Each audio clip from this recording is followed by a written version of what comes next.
আমাদের এই পাশেরই গ্রামের একটা বিল আছে, সেই বিলের নাম হলো পাঁচকেনা বিল নামেই পরিচিত। সেই পাঁচকেনা বিল এই বছর করা দেওয়ার কারণে মানে বিল বাজালে যে গাতা ছিল, গর্ত আছিল, সবগুলো শুকিয়ে গেছে। আর শুকানোর পরে জানেন ঘাসের জন্ম হয়।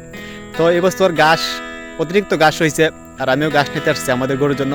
আর আপনারা যারা আমাদের গ্রামের আশেপাশে আছেন তারা অবশ্যই পাঁচকেনা বিল থেকে ঘাস নিয়ে যেতে পারবেন। এবং এই কথা কেন বলছি, যখন এখন বৃষ্টির সময়, তো এখন যদি বৃষ্টি হয়, বৃষ্টি হওয়ার পরেই কিন্তু আপনারা দেখবেন যে গাছগুলো ডুবে গেছে, সেই গাছগুলা নষ্ট হয়ে যাবে। তো নষ্ট হওয়ার চেয়ে আপনারা যদি নিয়ে যান তাহলে অনেক উপকার হবে, তাদের গরুটাও মোটা তাজা করতে পারবেন কয়েকদিন যদি ঘাস নিয়ে যান এখান থেকে। তো সবাইকে ঘাস নেওয়ার জন্য অনুরোধ করা হইলো। আর ঘাস আপনারা দেখেন, আর এই দিকে দেখছেন একটা মানে পানি, মানে বৃষ্টি হয়েছে, বৃষ্টি হওয়ার কারণে এখানে পানি জমা হয়েছে, অল্প কিছু পানি। আর দেখেন চতুর্দিকে শুধু ঘাস আর ঘাস, ঘাস আর ঘাস, অতিরিক্ত ঘাস। আর আমি এক বস্তা ঘাস নিয়েছি, যে এক বস্তা ঘাস নিলাম। আর দেখা এখানে অনেক, আপনারাও হয়তো অনেকে জানেন না যে কতটুকু লম্বা ঘাস।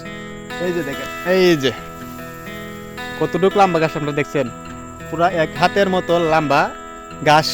তো যারা নেবেন অবশ্যই পাঁচকেনা বিলে চলে আসবেন আপনারা ঘাস নেওয়ার জন্য। আর বৃষ্টি হলে কিন্তু এমনিতেই সব ঘাসগুলো নষ্ট হয়ে যাবে, পানির তলে চলে যাবে, সবাই ঘাস নিয়ে যাবেন।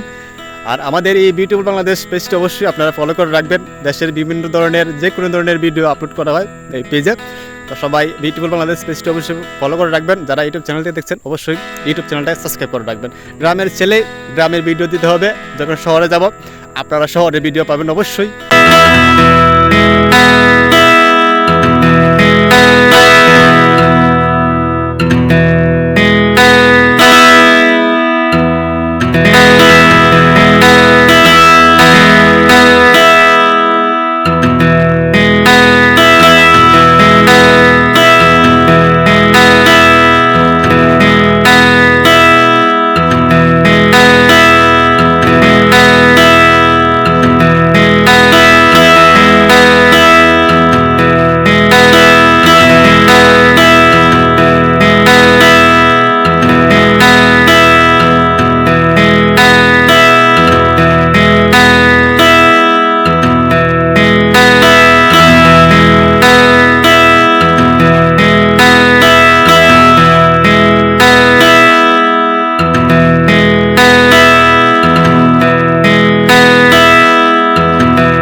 সবাইকে ধন্যবাদ, ভালো থাকবেন, সুস্থ থাকবেন, আল্লাহ হাফেজ।